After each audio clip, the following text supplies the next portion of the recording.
Glórias a Deus, irmãos. Vamos dar continuidade ao programa A Mensagem da Cruz. Eu gostaria de convidar os amados ouvintes a abrirem as vossas Bíblias na carta de Paulo aos Tessalonicenses, a primeira carta de Paulo aos Tessalonicenses, capítulo 1, verso 9. A carta de Paulo, a igreja que estava em Tessalônica, primeira carta dele, capítulo de número 1, a partir do verso de número 9. Diz assim a palavra de Deus: pois eles mesmos, no tocante a nós, proclamam que repercussão teve o nosso ingresso no vosso meio, e como, deixando os ídolos, vos convertestes a Deus, para servirdes o Deus vivo e verdadeiro, e para guardar do céu o seu Filho, a quem ele ressuscitou dentre os mortos, Jesus, que nos livra da ira vindoura. Glórias a Deus, irmãos. Dando continuidade ao nosso estudo dessa carta, chegando aqui no verso de número 9, o texto nos diz, o apóstolo Paulo está nos dizendo, que repercussão teve o ingresso dele no meio daquela igreja. Que repercussão teve o ingresso do apóstolo Paulo naquela cidade de Tessalônica. Que repercussão teve? E quando nós olhamos os versículos anteriores, nós já estudamos sobre isso, nós percebemos que transformação aconteceu na vida daqueles homens e daquelas mulheres. Aquelas muitas pessoas ali, elas foram tremendamente impactadas pela mensagem do Evangelho. A palavra que o apóstolo Paulo pregou naquele dia não eram apenas palavras humanas, mas o próprio Deus, o Rei dos Reis, o Senhor dos Senhores, ele estava ali, atuando através daquela palavra. Ele não poderia ser visto com olhos humanos, mas estava ali. A sua tremenda e poderosa presença estava ali. O Deus poderoso, o Rei dos Reis, que criou os céus e a terra, ele estava ali. Ele estava ali no meio daquele povo, que até aquele momento, até aquele dia, eram escravos de Satanás. Tinham os seus olhos vedados por Satanás. Satanás estava ali cegando, enganando eles, como a palavra nos diz. Se o nosso evangelho está encoberto, para os que se pede está encoberto. Para os quais o Deus deste século, Satanás, está cegando eles. E aquelas pessoas ali daquela região estavam cegos. Eles tinham dentro deles, eles sabiam dentro deles que eles necessitavam de algo que eles não tinham. Sabe, ainda que eles tivessem bens, ainda que eles tivessem uma família próspera, dentro deles havia um vazio. Como há um vazio dentro de nós todos. Não importa quem você seja, em que condição social você esteja, sempre nós temos a percepção que nos falta algo. Falta algo. Sabe, a ideia que nós temos é que há uma felicidade que ainda não conhecemos. Há um estado que ainda não estamos. E nós desejamos alcançar esse estado. Há um vazio dentro de nós.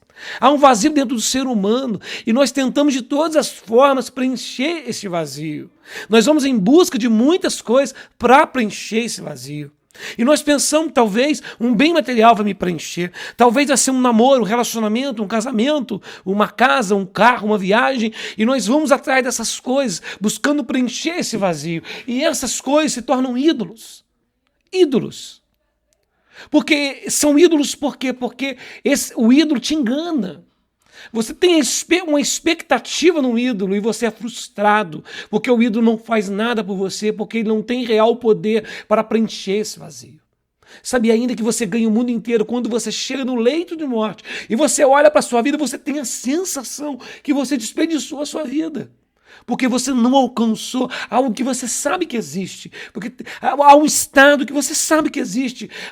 Há um lugar de felicidade que você ainda não alcançou. Quantas pessoas abandonam seus casamentos porque pensam que esse vazio ele vai ser preenchido por um novo relacionamento? Quantas mulheres abandonam seus filhos, suas famílias, depois que fazem isso, se sentem pior do que antes. Não preencheram o vazio. Aquilo era um ídolo, era um engano. Então, aquelas pessoas de Tessalônica, assim como nós buscamos muitas coisas para preencher esse vazio. Uns buscam drogas, bebidas, festas. E depois da festa, o vazio ainda está lá. São ídolos. E além disso, a maioria das pessoas procura preencher esse vazio na religião. E é um olhar numa direção correta. Mas a verdade é que eles encontram no caminho falsas religiões. E os próprios tessalônicos estavam ali imersos em muita religião falsa. Muitos deuses que não eram deuses, que nada podiam fazer por eles. Por mais que eles buscassem, por mais que eles sacrificassem, por mais que eles trabalhassem, eles ainda estavam vazios. Porque os ídolos nada têm para oferecer. Por isso que o texto diz que nós não servimos a ídolos. A igreja de Tessalônica deixou todos aqueles ídolos para trás, porque eles viam que aqueles ídolos não eram nada. E eles se converteram ao Deus. E o texto diz não somente ao Deus, mas para servir o Deus vivo e verdadeiro. Para que a gente possa servir esse Deus vivo e verdadeiro, nós temos que deixar os ídolos. É por isso que Jesus diz que não podemos servir a dois senhores. Se você ama o dinheiro, você tem que deixar esse ídolo para trás. O dinheiro não pode te dar o que você precisa. O dinheiro não pode preencher esse vazio dentro de você. Busca o dinheiro, no final da sua vida, você estará sentindo que foi enganado, que você fez a escolha errada. A escolha certa é deixar esse ídolo e servir ao Senhor. Mas não há como servir ao Senhor com ídolos. Nós temos que deixar esses ídolos e compreender que a nossa maior necessidade está no Deus. O texto diz, o Deus vivo e verdadeiro. E precisamos, primeiramente, acima de tudo, em primeiro lugar, deixar os ídolos. Porque os ídolos não têm nada a oferecer. No que você está colocando a tua confiança nessa manhã? Numa pessoa, numa religião, num pastor, numa igreja? Você está colocando a confiança no lugar errado. Tudo isso se tornou um ídolo para você. Porque você espera que essas coisas, amizades, pessoas, relacionamentos, preencham um vazio dentro de você. Mas quanto mais você busca essas coisas e você alcança essas coisas, mais você está vazio. Precisamos servir ao Deus vivo e verdadeiro. O nosso vazio está relacionado a isso. Servir a um Deus que tudo nos dá. Um Deus que nos dá infinitas bênçãos, uma eternidade de bênçãos, porque não são bênçãos somente para essa vida. Em Cristo nós temos infinitas bênçãos. Em Romanos 6, capítulo 6, verso 20, diz assim, porque quando vocês eram escravos do pecado, estavam isentos em relação à justiça. Naquele tempo, que resultado colhestes? Somente as coisas de que agora vos envergonhais, porque o fim delas é a morte. Agora, porém, libertados do pecado, transformado em servos de Deus, tendes o vosso fruto para a santificação e, por fim, a vida eterna. Porque o salário do pecado é a morte, mas o dom gratuito de Deus é a vida eterna em Cristo Jesus, nosso Senhor. Então aquela vida que a gente tinha, atrás daqueles ídolos, servindo ao pecado, servindo a Satanás, o que a gente recebeu daquilo? Quando nós olhamos para trás, nós vimos que fomos enganados. Porque aquilo não tinha nada para nos dar, nenhum real prazer, nenhuma real felicidade, nada duradouro. E por fim perderemos a vida eterna. Aquilo nos levava à morte, só à morte, porque o salário do pecado é a morte. Mas em Cristo nós temos vida eterna. Em Cristo Ele muda a nossa vida e coloca dentro de nós a paz que excede todo entendimento. Em Cristo temos infinitas bênçãos. Se alguém está em Cristo, tem tudo. Se você não tem Cristo, você não tem nada, você é miserável, você está me ouvindo hoje, pode ser o homem mais rico de Guaratinguetá, do Brasil, do estado de São Paulo, do mundo, você pode ser o homem mais rico, mas se você não tem Cristo, você não tem nada, você está vazio, você pode ter muitas coisas ao seu redor, mas dentro de você, você não tem nada. Dentro deste lugar, dentro de você, onde se localiza esse vazio que te traz tanta angústia e tristeza, só pode entrar o próprio Cristo, o próprio Deus. É no momento que você entra na sua relação com Deus que esse vazio é preenchido. E você vai entender as ricas bênçãos que eu estou falando, a paz que Jesus falou. O cristão, ele é sem dúvida nenhuma a pessoa mais feliz do mundo. Não podemos ser mais infelizes que as pessoas ao nosso redor. Se você é cristão e tem ímpeto te consolando para você ficar feliz, tem algum problema contigo. E talvez nem cristão você seja. Porque quando Cristo vem habitar dentro de nós, Ele nos dá a paz que excede o entendimento. E isso não quer dizer que nós vamos ter muitos bens materiais, que não vamos ter problema, não, mesmo no meio dos problemas. Nós temos esperança. Nós estamos firmados em Cristo. O poder sobrenatural de Deus nos mantém de pé. Por isso o cristão é a pessoa mais feliz do mundo. Ele tem uma paz que o ímpio não tem. Quem não quer ser feliz? Eu estou falando em felicidade. Todo mundo quer ser feliz. Daí uma coisa que todo mundo deseja. As pessoas ao nosso redor buscam isso incansavelmente. Felicidade. E quando surge uma crise, um problema, que impeça elas que elas busquem a felicidade como elas sempre buscam, elas se sentem frustradas. Porque por natureza, nós temos um vazio dentro de nós. E nós buscamos de todas as formas preencher esse vazio. Nós sempre temos a sensação que a gente não alcançou uma felicidade possível que existe. Nós sabemos que existe, a gente nunca alcançou ela. Então nós temos o tempo todo uma sensação que algo nos falta. Um vazio. Tentamos preencher esse vazio nas bebidas, mas quando passa o álcool, o vazio está lá. Quando passa a ressaca, o vazio está lá. Festas, bens, depois que temos, o vazio ainda está lá. Por mais que busquemos, por mais que alcancemos metas, por mais que alcançamos sonhos que nós pensamos que nos daria essa felicidade que nos falta, a verdade é que esse desejo, esse vazio sempre está lá. Esta sensação que algo nos falta. Sabe, então, nós vivemos sendo enganados, correndo atrás do vento. Quando nós somos jovens pensando, quando eu completar 18, sabe, eu vou ser mais feliz. Mas quando você chega aos 18, o vazio ainda está lá. Talvez quando eu comprar meu carro, ter meu emprego, e quando você compra o teu carro, tem teu emprego, o vazio ainda está lá. Talvez quando eu construir a casa, quando eu me casar, encontrar a mulher dos meus sonhos, o homem, né, dos sonhos da mulher, sabe, o namoro, o casamento, quem sabe? E você alcança, e o vazio ainda está lá. Você alcança o casamento, é algo muito bom, te traz alegria, mas não preenche esse vazio. Não esse vazio. Você pensa, talvez, o problema é os filhos. Você está andando triste. Você tem os filhos. E o vazio ainda está lá. E você se entrega a viagens, a comprar bens. Pessoas abandonam o casamento para ter outro casamento. Romances.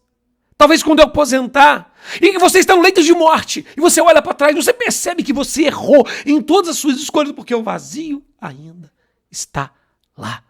As pessoas colocam as suas expectativas nessas coisas, e elas sempre são frustradas. Elas estão procurando aquele pote de ouro no final do arco-íris, e elas não encontram. O pote não está lá.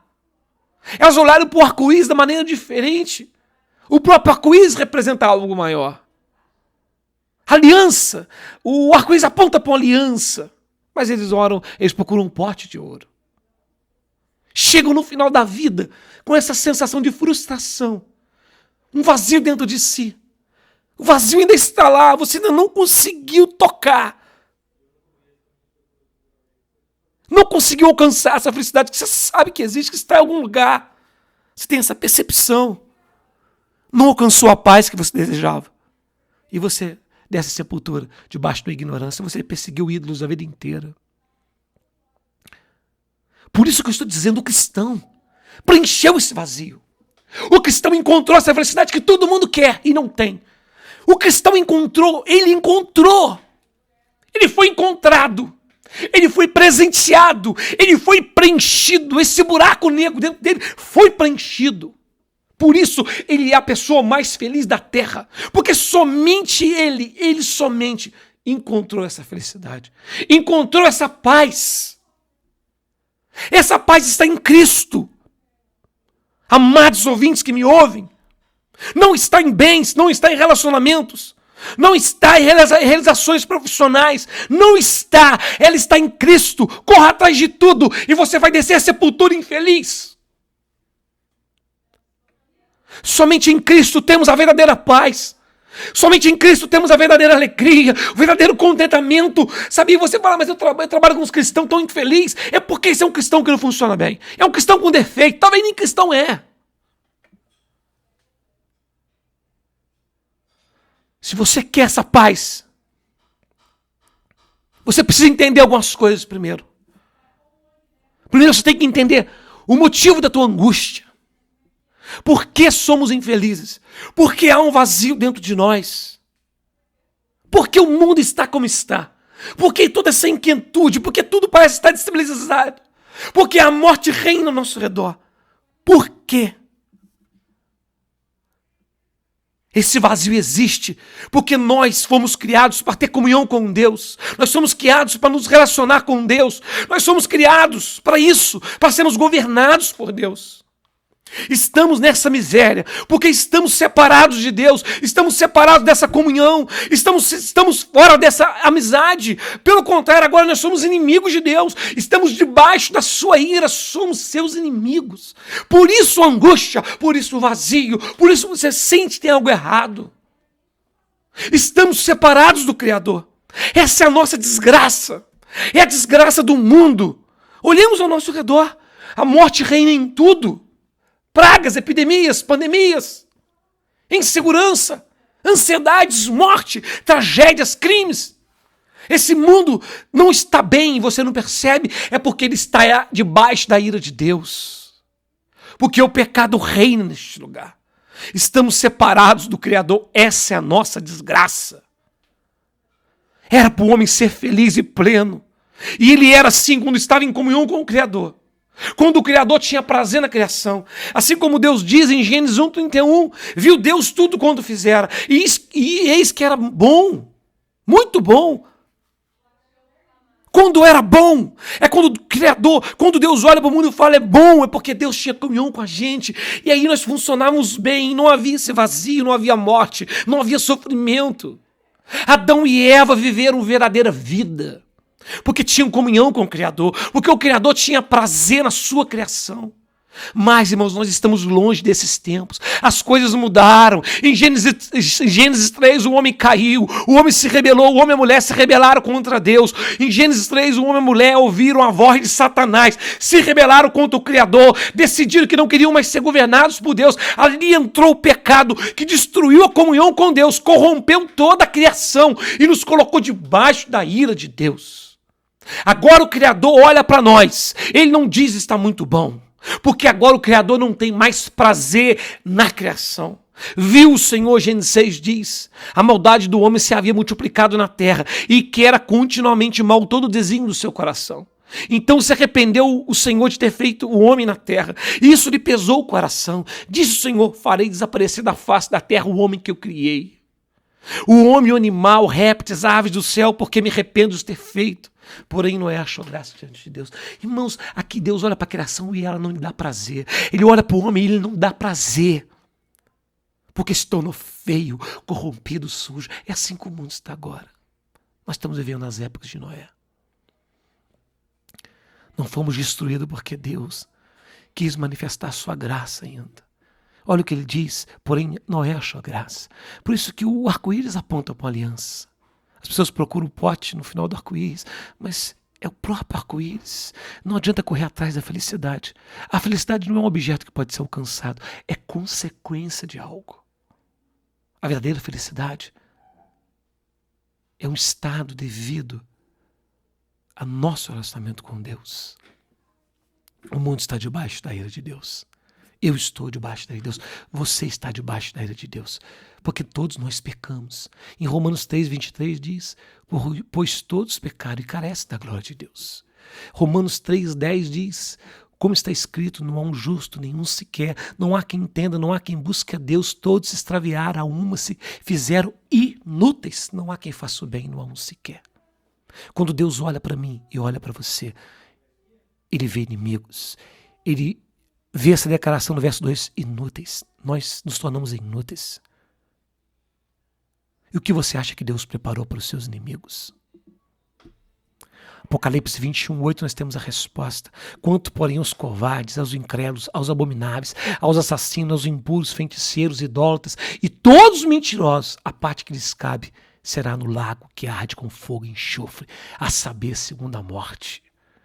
Em Salmo 1:5 diz, por isso os perversos não prevalecerão no juízo, nem os pecadores na congregação dos justos. O que você acha que Deus preparou para os seus inimigos? O inferno, irmãos. É isso que nós merecemos. É isso que eu mereço, é isso que você merece. Porque nós somos pecadores. Mas Deus achou graça em Noé e criou um caminho para que a gente seja salvo. Sinceramente, eu peço que você, nos tempos que nós estamos vivendo, olhe as coisas ao nosso redor. Você não está percebendo que tem algo errado? Este mundo está debaixo da ira de Deus. Olha a morte é terrível, porque a morte nos coloca diante do trono de Deus. você estará diante do trono de Deus. Em Hebreus 9, 27 diz: e assim como aos homens está ordenado morrer uma só vez, vindo depois disso o juízo. O Espiritismo prega uma mentira de reencarnação, isso não existe. Nós temos uma chance, uma vida só. Deus ordenou aos homens morrer uma vez. Depois disso, juízo. E se você for para esse juízo sem Cristo, condenação, inferno. O nosso maior problema não é nenhuma epidemia, não é nenhuma crise. O nosso maior problema não é teu casamento, não é problema financeiro, não é. O teu maior problema é esse julgamento que está do lado de lá da morte. Se você se sentar naquele trono, você está condenado, porque ali não tem escapatória. Este dia que eu vou estar lá, é isso que deveria tirar meu sono, é isso que deveria me deixar preocupado nessa manhã, é isso que deveria deixar você preocupado. É a resposta para esse dia que você deveria estar buscando nesse programa. O que você tem para enfrentar esse dia? Porque a pessoa no seu leito de morte, ela sente que errou, porque ela não tem nada para enfrentar esse dia. Só correu atrás de coisas desse mundo, não tem nada para enfrentar. O que você tem para enfrentar esse dia? O dia do juízo. Em Marcos 8,36 diz que aproveita o homem ganhar o mundo inteiro e perder a sua alma. O que daria um homem em troca da sua alma? O que você tem para dar em troca naquele dia? Seus bens? Boas obras? Isso não pode te ajudar. Eu sei que eu sou pecador, porque a Bíblia diz que eu sou, e eu vejo que eu sou. E os pecadores irão para o inferno. Não há nada pior que isso. Nenhuma desgraça nesse mundo se compara a isso. Esse é o meu maior problema, este é o seu maior problema. Nós temos que entender, e isso tem que nos preocupar, e o Espírito tem que aplicar essa verdade em nós. Porque quando essa verdade é aplicada em nós, nós compreendemos que nós precisamos de ajuda. E essa ajuda não está em homens nem mulheres, não está nesse mundo, não está em algo que eu possa fazer, mas algo que só Deus pode fazer por mim. Quando eu compreendo a minha necessidade, e a realidade do juízo de Deus, e a realidade do meu estado, o que eu poderei fazer? Quando nós compreendemos isso, nós estamos preparados para ouvir as boas novas do Evangelho. Quando nós compreendemos isso, nós estamos preparados para ouvir o que Jesus fez por nós naquela cruz. Entender o que Jesus nos dá naquela cruz. Porque é através daquela cruz que eu sou perdoado. É através daquela cruz que eu me preparo para o dia desse julgamento. Nós temos que ouvir sobre todas essas riquezas. Os direitos que Jesus alcançou para nós através do seu sofrimento, da sua morte. O cristão entendeu isso. Ele entendeu o que Cristo deu para ele, então ele é a pessoa mais feliz do mundo. O ímpio não pode compreender a felicidade de um cristão. Não pode. Filipenses capítulo 4, verso 19 diz assim: e o meu Deus, segundo a riqueza em glória, há de suprir em Cristo Jesus cada uma de vossas necessidades. Jesus, Ele nos supre de todas as nossas necessidades. Ele cobre esse vazio e nós sentimos paz. Você que tem o carro zero não tem paz. Você vai ver um irmão em Cristo andando na sua bicicleta velha, com o pneu furado, em paz. Porque as riquezas não podem preencher o vazio dentro de você. Somente Cristo. Nem a riqueza, nem a pobreza. Só Cristo. Não há nada errado em você ter teu carro. Mas você está sendo um tolo se você está achando que os bens vão te tornar verdadeiramente feliz. A verdadeira paz está em Cristo. É Ele. Em Efésios 1:3 diz: bendito o Deus e Pai de nosso Senhor Jesus Cristo, que nos tem abençoado com toda sorte de bênçãos espirituais nas regiões celestiais em Cristo. Riquezas. Sabe, quando você recebe Jesus como teu Senhor e Salvador, você é repleto de riquezas, de bênçãos. O que há naquela cruz? O que Jesus alcançou para nós naquela cruz? Vamos pensar nisso. O que são verdadeiros bens? Você pensa que Jesus foi morrer na cruz para te dar uma casa aqui na terra? Para te dar um bom casamento, te dar dinheiro? Você está enganado, você é tolo. Isso tudo, nós precisamos dessas coisas, são coisas boas. Mas quando comparado com o que Cristo alcançou para nós, elas são ninharia, não são nada. O que Cristo alcançou para nós naquela cruz, de que riqueza o apóstolo Paulo está falando aqui em Efésios capítulo 1, verso 3? Ele está falando de bênçãos espirituais nas regiões celestiais em Cristo. Que riquezas são essas? A primeira riqueza que Jesus alcançou para nós foi perdão de pecados. Eu tenho uma dívida infinita com Deus que vai me lançar no inferno. E essa dívida me preocupa, porque eu vou estar diante dele um dia para prestar conta. Eu estou devendo. E Jesus alcançou para mim perdão de pecados. Em Romanos, capítulo 3, verso 21, diz assim, Romanos 3, 21, mas agora, sem lei, se manifestou a justiça de Deus, testemunhada pela lei e pelos profetas. Justiça de Deus mediante a fé em Jesus Cristo, para todos e sobre todos os que creem, porque não há distinção. Pois todos pecaram e carecem da glória de Deus, sendo justificados gratuitamente por sua graça, mediante a redenção que há em Cristo Jesus, a quem Deus propôs no seu sangue como propiciação, mediante a fé, para manifestar a sua justiça por ter Deus, na sua tolerância, deixado impunes os pecados anteriormente cometidos, tendo em vista a manifestação da justiça no tempo presente, para ele mesmo ser justo e justificador daquele que tem fé em Cristo. Perdão de pecados. Os meus pecados foram justificados. Eu fui justificado, declarado justo em Cristo. Eu fui perdoado. Toda a minha dívida foi paga. Jesus pagou por mim. Ele morreu no meu lugar naquela cruz. Ele foi punido no meu lugar. Perdão de pecados. Agora eu tenho uma justiça através de Jesus Cristo. Uma redenção, perdão através de Jesus Cristo. Um dos tesouros que eu recebo é perdão de todos os meus pecados. Um grande tesouro que eu recebo é ser declarado justo. Eu que sou pecador e falho, agora eu sou declarado justo. Através de Cristo, Deus me declarou justo. Olha só, eu sou pecador. Não é somente ser perdoado. Eu fui perdoado, beleza. Mas agora também Jesus coloca na minha conta a sua justiça. Olha o favor. Eu sou reconciliado com Deus. Antes eu era inimigo. Antes eu era inimigo. Eu estava debaixo da ira. Eu fui agora reconciliado com Deus. O que a gente perdeu na queda? Comunhão com Deus. Por que há um vazio dentro de mim? Porque eu não tenho comunhão com Deus. O que Cristo me dá? Comunhão com Deus. Agora eu sou reconciliado com Deus. Agora eu tenho paz com Deus. Agora eu tenho acesso a Deus. Agora eu tenho o favor de Deus. Agora Deus tem prazer em mim. Deus olhou para a criação. Em Gênesis 3, ele tinha prazer na criação, por isso tinha comunhão com ela. Mas em Gênesis 6, ele está deixando bem claro que ele não tinha mais nenhum prazer naquela criação. Só o desejo de destruir ela. Mas agora o texto diz que eu tenho agora, de novo, comunhão com Deus. Eu fui reconciliado com Ele. Ele agora tem prazer em mim. Por quê? Porque Jesus me limpou da sujeira do pecado. Por quê? Porque Jesus me tornou justo diante de Deus. Me reconciliou com Deus. Trouxe a paz.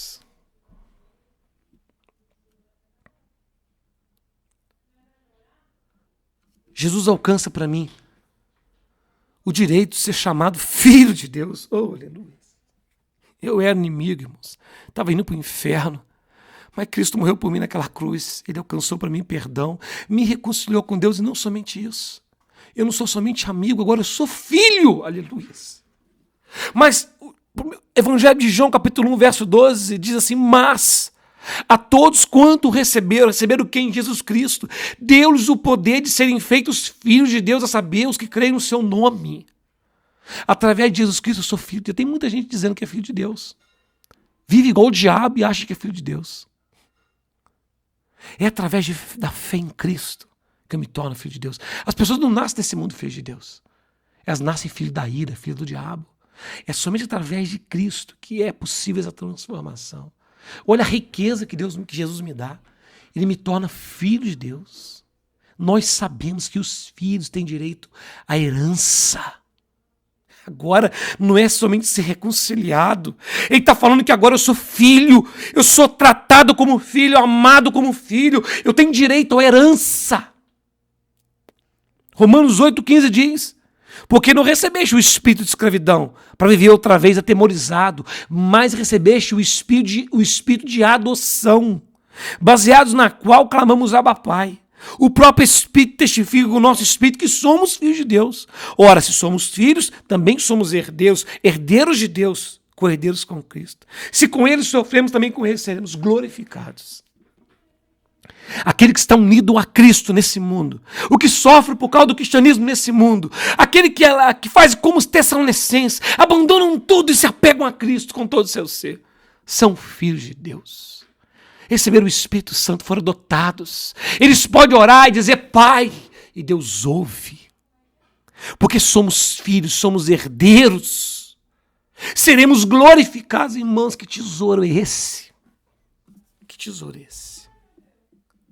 Não somente isso. Quando você é adotado como filho, quando você recebe Jesus como Senhor e Salvador, você agora tem força para vencer o pecado. Você não precisa mais viver uma vida medíocre, suja, debaixo do pecado desse mundo. Em Romanos 6,14 diz, porque o pecado não terá mais domínio sobre vós. Porque você está debaixo da graça. Jesus não só nos perdoa, nos justifica, mas Ele nos dá poder para vencer o pecado. É tudo um pacote só. Quando a gente recebe Jesus como Senhor e Salvador, nós recebemos poder para vencer o pecado. Então, se você está vivendo uma vida no pecado, o Espírito Santo não está em você e a tua fé não vale nada, é morta. Mas quando Paulo olha para aquela igreja em Tessalônica, toda aquela transformação que aconteceu na vida daqueles irmãos, como eles estavam desejando as coisas de Deus, como eles estavam amando uns aos outros, como eles estavam purificando a sua vida, ele percebeu o Espírito Santo está neles. Porque essas são bênçãos que as pessoas, quando se tornam cristãs, recebem. E elas são perdoadas, sim. São justificadas, sim. Elas têm paz com Deus, sim. Elas são tornadas filhas, sim. E elas também recebem poder para viver em santidade. O pecado não tem mais domínio sobre elas. Não são mais escravas do pecado. Andam em novidade de vida. São novas pessoas. Foi isso que aconteceu com aqueles irmãos tessalônicos. Eles abandonaram os ídolos que não servem para nada, que não te muda. E agora eles serviam ao Deus, o Deus vivo. O texto é claro quando diz Deus vivo. Quando entramos numa relação com Deus vivo, tudo muda. Nós mudamos. Nós olhamos para as coisas ao nosso redor de uma maneira diferente. Um mundo de opções se abre para nós. Uma eternidade de opções. Recebemos poder e direitos, acesso ao Deus vivo. Nós somos filhos de Deus. Nós recebemos o direito de entrar na Jerusalém celestial. As pessoas estão apegadas a esse mundo. Elas pensam que só existe isso aqui. Isso aqui não é nada comparado com a Jerusalém celestial. Há uma outra cidade, há um outro lugar. É para esse lugar que os cristãos querem ir. Os cristãos olham ao redor e veem morte, vê traição, vê tragédias, epidemias, pandemias, insegurança, instabilidade, violência. Sabe, eles veem esse mundo, eles não veem a hora de ir embora para Jerusalém celestial. Nós não somos daqui, o cristão não é daqui. Ele crê na visão do apóstolo João, de Apocalipse 21. O apóstolo João teve uma visão deste lugar, ele teve uma visão dessa cidade, ele teve uma visão. É para lá que nós queremos ir. A cidade santa, onde Deus estará conosco, onde Deus habita conosco. Um lugar onde não há morte, não há lágrima, não há luto, não há pranto, não há dor, não há praga, não há pandemia, não há roubo, não há droga. Não há sofrimento, não há insegurança, não há angústia, não há doenças, não há traição, não há abandono, não há pecado, não há diabo, não há tempestades, não há terremotos, não há pessoas passando fome. Lá não existe nada disso. Lá é um lugar santo. O cristão quer ir para lá. Ele olha para este lugar pela fé, ele tem saudades, nunca esteve lá, mas tem saudades, tem desejo de ir para lá. Ele vê esse mundo se afundando e ele não se abala, porque sabe que não é daqui. E não vai afundar junto com esse mundo, porque ele sabe que o seu Senhor Jesus Cristo o levará para a cidade santa, Apocalipse 21, a partir do verso 1, fala desse lugar. E você, talvez você que está me ouvindo, quer ir para lá. Jesus tem poder para te levar para lá. Apocalipse 21 diz assim: eu vi novo céu e nova terra, pois o primeiro céu e a primeira terra passaram. Olha o que o texto diz. Quando a Jerusalém celestial descer, esse lugar que já era, esse lugar tem data para acabar, para passar, ser passado. E o mar já não existe mais, o texto diz. Apocalipse 21, 2 diz: vi também a cidade santa, a nova Jerusalém que descia do céu da parte de Deus, ataviada como uma noiva, adornada para o seu esposo. É linda, ela é linda. Verso 3. Então ouvi grande voz vindo do trono dizendo: eis o tabernáculo de Deus com os homens, Deus habitará com eles. Eles serão povos de Deus, e Deus mesmo estará com eles, e lhes enxugará dos olhos toda lágrima. A morte já não existirá, não haverá mais luto, nem pranto, nem dor, porque as primeiras coisas passaram. E aquele que está sentado no trono disse: eis que faço nova todas as coisas. E acrescentou: escreve, porque essas palavras são fiéis e verdadeiras. Disse mais ainda: tudo está feito. Eu sou o Alfa e o Ômega, princípio e fim. A quem tem sede darei de graça a água da fonte da vida. O vencedor herdará todas essas coisas. Eu lhe serei Deus, será filho. Eu quero ir para este lugar. Os irmãos de Tessalônica não viam a hora de ir para esse lugar. Eles estavam esperando a volta de Cristo a qualquer momento. Eles queriam ir embora. Estavam de bagagem pronta. Não estava apegado a este mundo. Aqui não vai penetrar, diz o verso 27, Apocalipse 21, nada que esteja contaminado, nem mentira, mas só vai entrar aqueles que estão inscritos no livro da vida do Cordeiro. Apocalipse 21, 27, eu vou ler esse versículo para vocês. Na Jerusalém celestial, nunca jamais penetrará coisa alguma contaminada, nem o que pratica abominação e mentira, mas somente os inscritos no livro da vida do Cordeiro. Quer entrar nessa cidade? Quer tomar parte nessa herança? Quer ser salvo? Quer escapar da condenação? Entrar neste lugar onde haverá vida eterna, onde teremos comunhão plena com Deus, um lugar de verdadeira felicidade. Somente se o teu nome estiver na vida do Cordeiro, no livro da vida do Cordeiro. Somente através de Cristo você pode entrar neste lugar. Somente Cristo. Cristo é o único que pode te livrar da condenação vindoura, te fazer escapar desse mundo que já está afundando, você não vê? Esse mundo está afundando. E a única maneira de você não afundar junto com ele é através de Cristo. Os teus bens não vão te ajudar. Sabe, o poder que você tem nesse mundo não vai te ajudar, as tuas amizades não podem te ajudar. Somente Cristo. Se você tem Cristo, você tem tudo. Porque Ele é fiel e não vai te deixar afundar. Mas se você não tem Cristo, você não tem nada. É um miserável.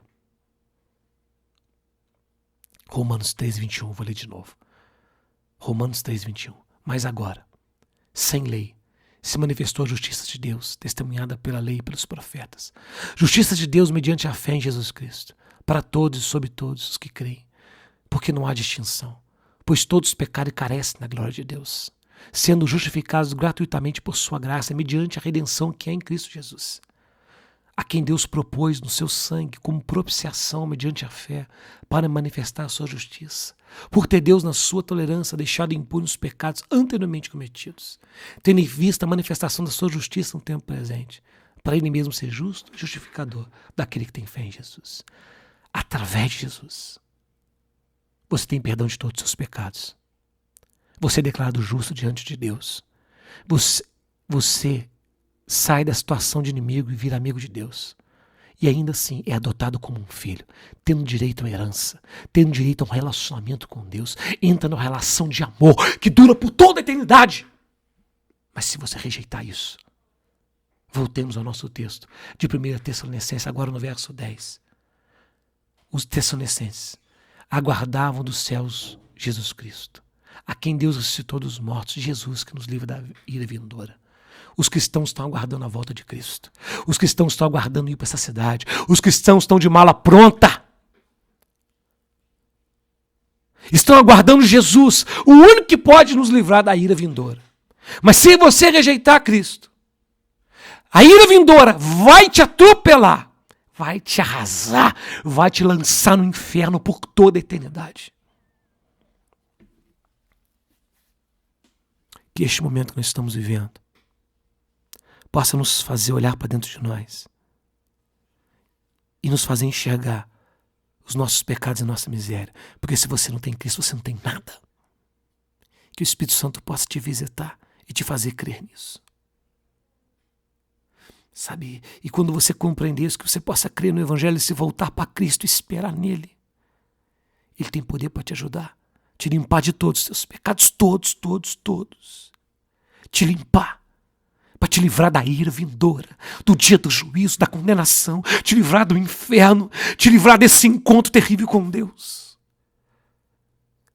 Que você possa entregar a tua vida para Jesus e receber tesouros. Olha como que Deus é bom. Além de perdoar em Cristo, Ele te enche de tesouros. Ele te torna filho, te dá herança, te dá direito a comer da árvore da vida, ter vida eterna. Está no lugar onde não há morte, não há sofrimento. Esse mundo está afundando. Porque eu estou falando dessa forma, desse jeito. Eu não quero que você afunde com esse mundo. Talvez você está ancorando, colocando a tua esperança numa religião, na religiosidade, em pessoas, na igreja que você faz parte. Para com isso. Somente Cristo pode te ajudar. Certifique-se que você está unido a Ele, senão você vai afundar dentro da igreja, você vai afundar. Só Cristo pode te ajudar. Deixe para trás os ídolos. Talvez teu ídolo é um pastor, é um profeta que você anda atrás, aí, falso profeta. Talvez são pessoas, talvez é você mesmo. Deixe os ídolos para trás. Eles não podem te ajudar em nada, eles estão te enganando. Você volta para Cristo. Ele é o Senhor, Ele é o Salvador, Ele é a rocha onde você vai firmar teus pés e não vai afundar. Mas se você não fizer isso, você vai afundar com esse mundo. Esse mundo tem dia para acabar. Está debaixo da ira de Deus. Ele vai passar como um conto e será lembrado só no passado. Há um novo lugar para irmos muito melhor. Mas se você rejeitar a Cristo, você vai para um lugar muito pior. Que Deus tem preparado para os seus inimigos. Por que eu estou falando assim? Porque eu não quero que você tenha um destino dos inimigos, mas um destino feliz com os amigos, com os filhos.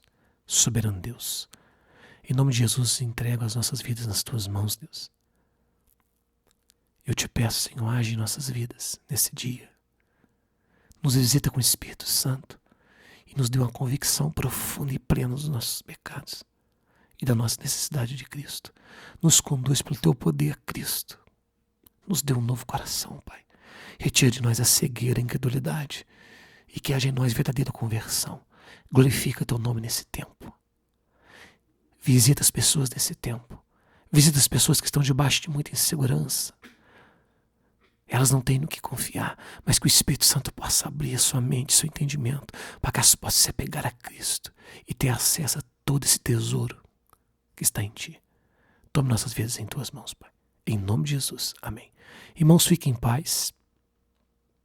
Que o Espírito Santo possa conduzir vocês em todas essas verdades.